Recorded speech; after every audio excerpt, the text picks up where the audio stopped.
Captain Barbell has stopped crime once again and has saved the life of a little girl. The public thanks you, Captain Barbell, for keeping the world safe.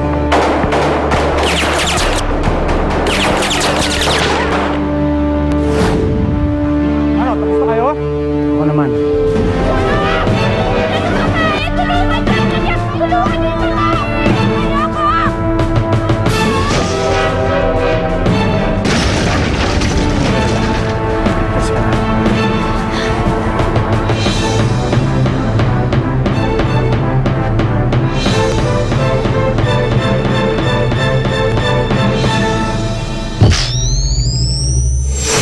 Saan ka ba? Hindi.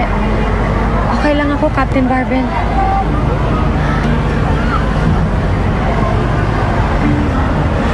Ayos lang po ba kayo? Kayo, okay ka lang? Ayos lang ako, Captain Barbell. Maraming salamat po. Gusto ko tang pasalamatan, Captain Barbell. Handa akong ibigay kahit ano. Kahit magkano. Salamat. Pero walang kapalit ang aking pagtulong. Ibigay mo na lang yun sa mga nangailangan.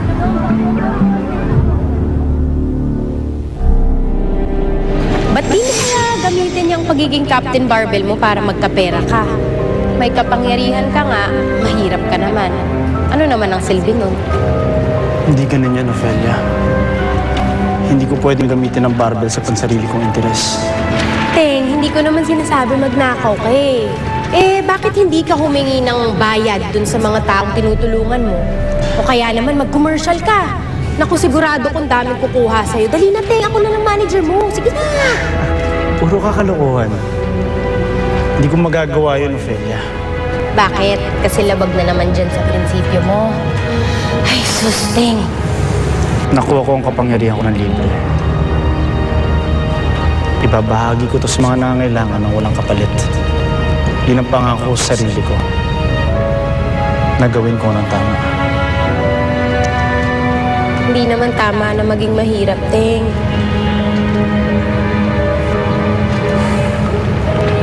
Tama ang tumulong sa kapwa ng walang kapalit.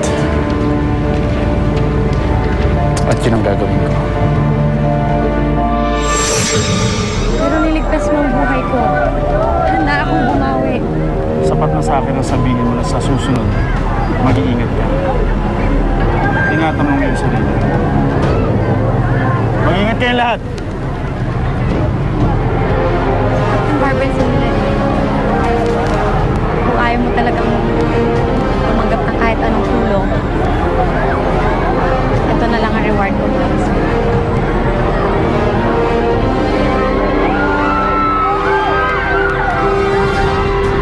Bye, Captain Barbell.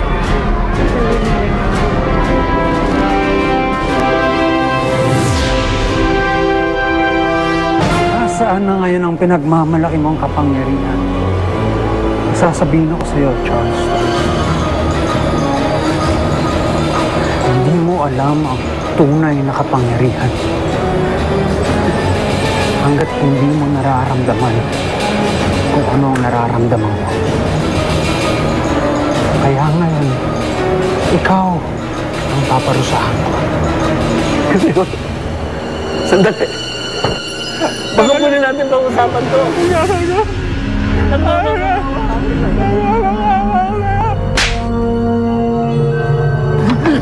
Kung ako nagmamakaawa sa'yo, pinagbigyan mo ba ako? Let's take a moment. Tandaan natin. Hindi mo ako pinagbigyan. Pera, sa'yo na lahat yan. Sa akin naman talaga yan eh. Pagbuhay mo.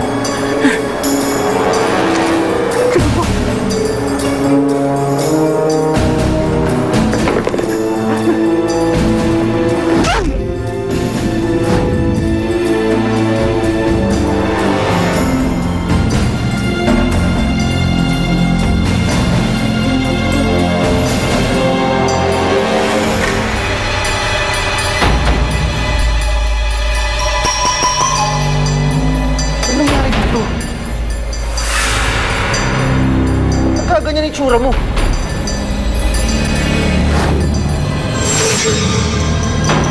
Hindi ko nga alam. Wala na lang nangyari. Sarap maging malakas. Sarap maging makapangyarihan.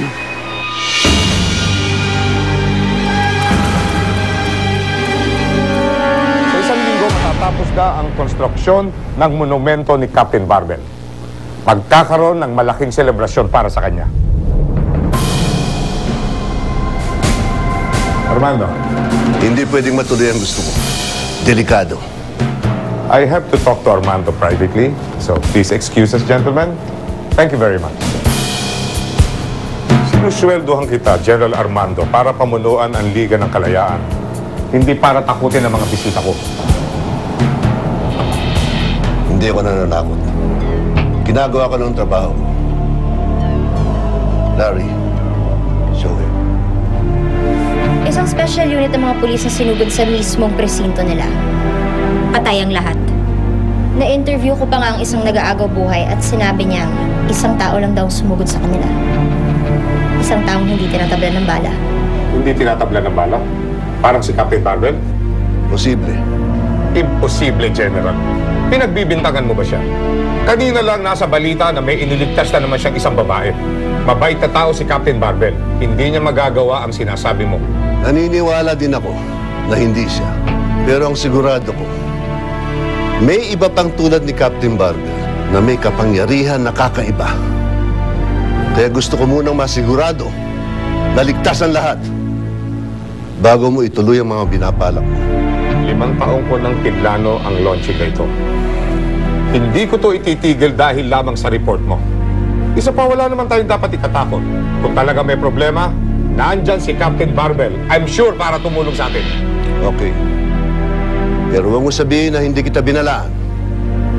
Let's go.